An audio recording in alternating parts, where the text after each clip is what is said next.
Hello friends, तो चलिए आज जानते हैं कि जो स्टेराइल ग्लव्स होते हैं उन उसकी हम डोनिंग यानी कि ग्लव्स को पहनना और डोफिंग यानी ग्लव्स को उतारना कैसे करेंगे। तो चलिए मेरे पास एक स्टेराइल ग्लव का पेयर है।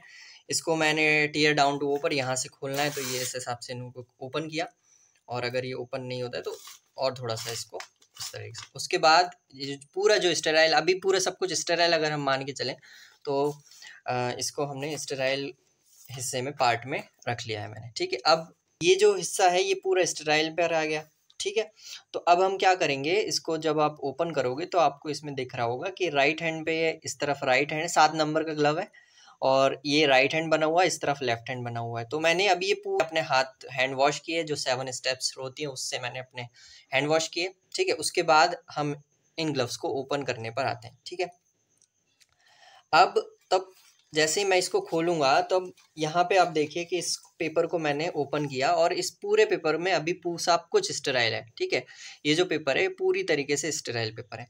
अब यहाँ पे हमें कोई भी जो ऑपरेशन करना है वो हम स्टेराइल पार्ट से करते हैं। तो ये जो ग्लव्स का जो फिंगर वाला हिस्सा है जो बाहर रहेगा वो पूरा स्टेराइल है, उसको हमें अनस्टेराइल नहीं बनाना है। इस बात का बस इसी पूरे फंडे पर काम चलता है कि ये वाला जो हिस्सा है, जो फिंगर्स वाला जो आउटर वाला हिस्सा है ग्लव्स का, उसे हमें कहीं भी टच नहीं होने देना है। ठीक है, उसको हमें कहीं भी टच नहीं होने देना है, कोई भी नॉन स्टेराइल थिंग को हमें टच नहीं करेंगे। तो अब कैसे हम स्टार्ट करेंगे, तो मैंने अभी बताया कि ये जो इस तरीके से जब अपन ओपन करेंगे तो ये वाला जो ग्लव है वो राइट हैंड का है और ये लेफ्ट हैंड का है। तो सबसे पहले मैं अपने डोमिनेटिंग यानी राइट हैंड में अपना ग्लव पहनूंगा। ठीक है, मैं अपनी फिंगर्स से अनस्टेराइल वाला हिस्सा जो है वो टच नहीं कर सकता, लेकिन स्टेराइल वाला हिस्सा, स्टेराइल जो पार्ट है वो टच नहीं कर सकता। तो जो कफ वाला हिस्सा है जो अंदर की तरफ रहेगा उसको हम टच कर सकते हैं। ठीक है, जब ये वाला मैंने इस तरह को यहाँ इस तरीके से पकड़ेंगे और अपना जो डोमिनेटिंग हैंड है वो मैं ग्लव्स में डालूंगा और इस तरीके से ये पूरा ग्लव मेरे हाथ में पहना गया है। ठीक है, ये ग्लव आ गया मेरे राइट हैंड में यानी डोमिनेटिंग हैंड में। अब इस वाला जो पूरा पार्ट है जो मेरा राइट हैंड है, अब मैं उस ये पूरा हिस्सा स्टेराइल है, तो अब इसको हम किसी भी चीज़ से अनस्टेराइल चीज़ से टच नहीं कर सकते। और किस चीज़ से टच नहीं कर सकते, ये जो कफ वाला हिस्सा है इसको भी, इससे भी मैं टच नहीं कर पाऊंगा। ठीक है, तो क्या करना है अब आपको, लेकिन जो अनस्टेराइल जो स्टेराइल वाला हिस्सा है उससे हम दूसरी जो स्टेराइल पार्ट है, दूसरे ग्लव का जो स्टेराइल पार्ट है उसको टच कर देंगे। तो मैं इस तरीके से इसको यहाँ से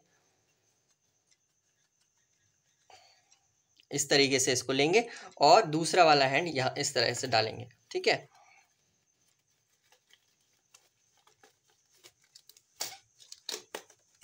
और ये मैंने ग्लव्स पहने। ठीक है, ये दोनों ग्लव्स हो गए। अब ये जो पूरा जो हाथ है मेरा वो पूरी तरीके से स्टेराइल है और मैं इससे जो भी प्रोसीजर करना चाहूँ, जो भी बड़ा प्रोसीजर या सर्जरी है, जो भी कुछ मैं करना चाहूँ वो मैं कर सकता हूँ। ठीक है, ये हो गया डोफिंग वाला हिस्सा, सॉरी डोनिंग वाला हिस्सा।